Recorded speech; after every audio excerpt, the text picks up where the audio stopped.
सब सुख लहै तुम्हारी सरना, तुम रक्षक काहू को डरना। संकट मोचन महाबली हनुमान, जिनका नाम मात्र लेने से भी सभी कष्ट दूर हो जाते हैं। वो श्री राम के सबसे बड़े भक्त है और समय के अंत तक इस धरती पर धर्म के रक्षक भी। हनुमान जी को भगवान शिव का अंश कहा जाता है। अगर हम आपसे ये कहे कि एक बार हनुमान जी और शिव जी के बीच एक बहुत भीषण युद्ध हुआ था और हनुमान जी जन्म से भी पहले श्री राम जी से जुड़े हुए थे, तो आपको कैसा लगेगा? हनुमान जी से जुड़ी कई ऐसी कहानियां हैं जिनके बारे में शायद ज्यादा लोग नहीं जानते।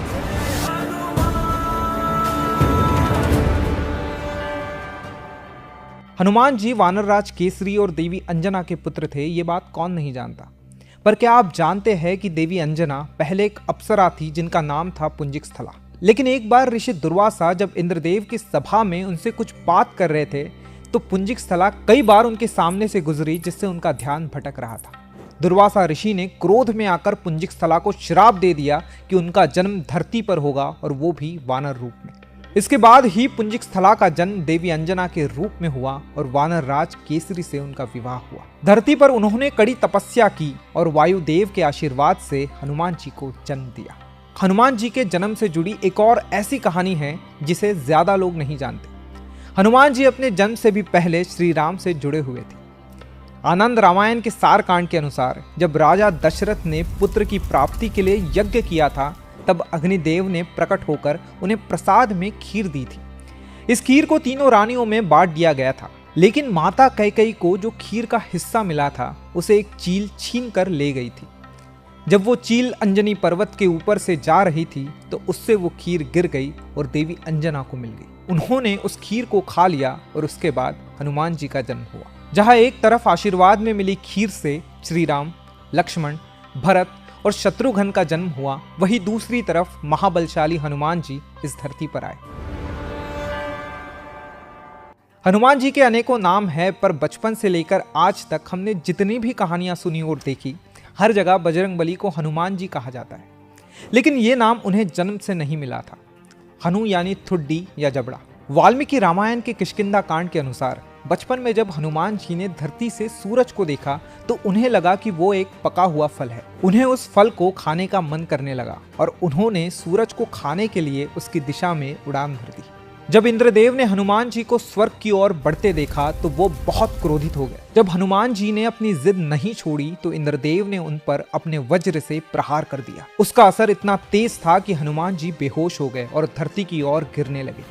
जब पवन देव ने अपने पुत्र को इस हालत में आसमान से गिरते हुए देखा तो उन्हें लेकर वो पाताल लोक चले गए। पवन देव बहुत क्रोधित थे, दुखी थे। उन्होंने पूरे ब्रह्मांड की हवा को रोक दिया। सभी जीवों का दम घुटने लगा और धरती पर हाहाकार मच गया। तब जीवन को बचाने के लिए और धरती पर हवा को वापस लाने के लिए सभी देवी देवताओं ने पाताल लोक जाकर हनुमान जी को ढेरों आशीर्वाद दिए। वज्र के प्रहार से पवन पुत्र के जबड़े की हड्डी टूट गई थी, इसी कारण उन्हें हनुमान नाम मिला। ब्रह्मदेव ने उन्हें ब्रह्मांड के अंत तक जीवित रहने का वरदान दिया और विष्णु जी ने उन्हें आजीवन सबसे बड़ा भक्त होने का वरदान दिया। सिर्फ यही नहीं, इंद्रदेव ने उन्हें यह भी वरदान दिया कि अब से उन्हें कोई अस्त्र या शस्त्र चोट नहीं पहुंचा पाएगा। पुराणों के हिसाब से ऐसा माना जाता है कि हनुमान जी शिव जी के अवतार है। लेकिन अगर हम आपसे ये कहें कि एक बार हनुमान जी और शिव जी के बीच भयंकर युद्ध हुआ था, तो पद्म पुराण के पाताल कांड के अनुसार श्री राम ने अश्वमेध यज्ञ का आयोजन किया। यज्ञ के दौरान अश्व को छोड़ दिया गया, जो दौड़ते दौड़ते राजा वीरमणि के नगर जा पहुंचा, लेकिन वहां उसे पकड़ लिया गया। अगर यज्ञ के घोड़े को कोई रोक ले तो उससे युद्ध करने का नियम था। राजा शत्रुघ्न ने उस घोड़े को छुड़ाने के लिए युद्ध की घोषणा कर दी। वहीं दूसरी तरफ वीरमणि भगवान शिव के बहुत बड़े भक्त थे और इसलिए उन्होंने इस युद्ध को जीतने के लिए शिव जी से मदद मांगी। शिव जी उनकी मदद करने के लिए तैयार हो गए, लेकिन सिर्फ तब तक जब तक श्री राम खुद युद्ध करने ना आ जाए, क्योंकि शिव जी भगवान राम के सामने शस्त्र नहीं उठाएंगे। शिव जी ने वीरभद्र का रूप ले लिया और युद्ध भूमि में आ गए। एक घमासान युद्ध हुआ जिसमें भरत जी के बेटे पुष्कल की मृत्यु हो गई और शत्रुघ्न जी बेहोश हो गए। तब श्री राम की सेना को हारते हुए देख हनुमान जी स्वयं युद्ध भूमि में आए। उन्होंने एक बड़े से पत्थर से शिव जी के रथ के टुकड़े कर दिए और फिर पत्थर से शिवजी के सीने पर वार किया। इस वार के जवाब में शिवजी ने अपने त्रिशूल को तेजी से हनुमान जी पर चलाया। हनुमान जी ने त्रिशूल को अपने हाथों में लेकर उसके भी टुकड़े टुकड़े कर दिए। इसके बाद शिवजी ने हनुमान जी पर शक्ति से प्रहार किया। ये शक्ति हनुमान जी के सीने में जाकर लगी और उनका संतुलन बिगड़ गया। क्रोध में आकर उन्होंने पलटकर एक बड़े से पेड़ से शिवजी पर वार किया। शिवजी के गले में बंधे सर्प डरकर पाताल लोक में चले गए। शिवजी ने हनुमान जी को चेतावनी दी कि अब वे उनका संहार करके रहेंगे और फिर शिवजी ने हनुमान जी पर एक लोहे के मूसल से वार किया। हनुमान जी ने तब विष्णु जी का ध्यान किया और तेजी से उस मूसल के वार को टाल दिया। हनुमान जी बहुत क्रोध में थे। उन्होंने शिवजी पर पेड़ों और पत्थरों की वर्षा शुरू कर दी। ये युद्ध एक लंबे समय तक चलता रहा और अंत में हनुमान जी की विजय हुई। आज भी इस संसार में जब जब राम कथा सुनाई जाती है, ऐसा माना जाता है कि किसी न किसी रूप में हनुमान जी वहां उपस्थित होते हैं। पूरी दुनिया में हनुमान जी के एक ऐसे रूप की पूजा होती है जिसमें उनका पूरा शरीर सिंदूर से ढका होता है। हनुमान चालीसा के हिसाब से हनुमान जी का कंचन वर्ण है, यानी उनका रूप सोने से बना हुआ है। तो फिर उन्हें इस रूप में क्यों पूजा जाता है? ऐसा माना जाता है कि वनवास खत्म होने के बाद एक दिन हनुमान जी ने सीता जी को अपनी मांग में सिंदूर भरते हुए देखा। जब हनुमान जी ने माता सीता से इसका कारण पूछा तो उन्होंने बताया कि वे ये सिंदूर राम जी की लंबी उम्र और अच्छे स्वास्थ्य के लिए लगाती है। हनुमान जी गहरी सोच में पड़ गए। तभी उन्हें एक ख्याल आया और वे चुपचाप वहां से चले गए। कुछ देर बाद जब वे राम जी के दरबार में लौटे तो उनका पूरा शरीर सिंदूर से रंगा हुआ था।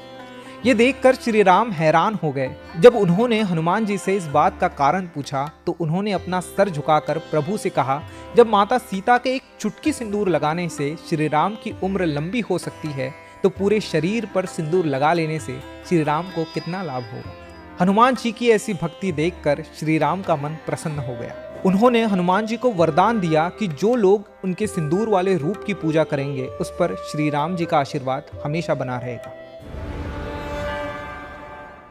हनुमान जी को चिरंजीवी होने का वरदान मिला था। इस युग में भी हमें कई ऐसे प्रमाण मिले हैं जो बताते हैं कि हनुमान जी आज भी हमारे बीच है। लेकिन हनुमान जी का संबंध सिर्फ त्रेता युग की रामायण या कलयुग से नहीं है, बल्कि द्वापर युग की महाभारत से भी है। महाभारत के युद्ध में हनुमान जी ने एक महत्वपूर्ण भूमिका निभाई थी। महाभारत की कहानी के हिसाब से हनुमान जी ने अर्जुन को यह वरदान दिया था कि वे कुरुक्षेत्र के युद्ध में अर्जुन की सहायता करेंगे। इसीलिए जब महाभारत का युद्ध शुरू हुआ तो हनुमान जी अर्जुन के रथ पर लगे झंडे पर विराजमान हो गए और युद्ध के अंत तक उन्होंने अर्जुन का साथ दिया। युद्ध खत्म होने के बाद जैसे ही अर्जुन अपने रथ से उतरे, श्री कृष्ण ने हनुमान जी का आभार प्रकट किया। हनुमान जी ने श्री कृष्ण को प्रणाम कर वहां से प्रस्थान किया। जैसे ही हनुमान जी वहां से गए, अर्जुन का रथ जलकर राख हो गया। ये देखकर अर्जुन चकित रह गए।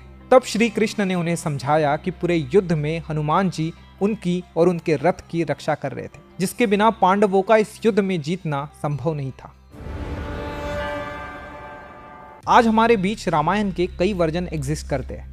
हर दिशा में रामायण की अलग अलग कहानियां प्रचलित है, जिनमें से सबसे पुरानी और सबसे ज्यादा फेमस है वाल्मीकि रामायण, जो ऋषि वाल्मीकि ने लिखी थी। लेकिन वाल्मीकि रामायण सबसे पहली रामायण नहीं थी, बल्कि उनसे भी पहले हनुमान जी ने रामायण का अपना वर्जन लिखा था, जो कि हनुमद रामायण के नाम से जानी जाती है। कुछ कहानियों के हिसाब से जब ऋषि वाल्मीकि रामायण की कथा पूरी करने के बाद हनुमान जी के पास पहुंचे तो उन्होंने देखा कि हनुमान जी ने हिमालय के पहाड़ों पर अपने नाखूनों से रामायण का अपना वर्जन लिखा हुआ है। ये देखकर ऋषि वाल्मीकि दुखी हो गए, क्योंकि वे जानते थे कि अगर हनुमान जी की रामायण दुनिया के सामने आ गई तो उनकी रामायण का अस्तित्व कम हो जाएगा। जब हनुमान जी को ऋषि मुनि के दुख का कारण पता चला तो उन्होंने बिना एक पल सोचे अपनी लिखी हुई रामायण को नष्ट कर दिया और रामायण का ये वर्जन हमेशा के लिए गायब हो गया। तो ये थी हनुमान जी से जुड़ी कुछ ऐसी कहानियां जिनके बारे में शायद ज्यादा लोग नहीं जानते। अगर आप हनुमान जी या रामायण से जुड़ी और ऐसी लेसर नोन कहानियों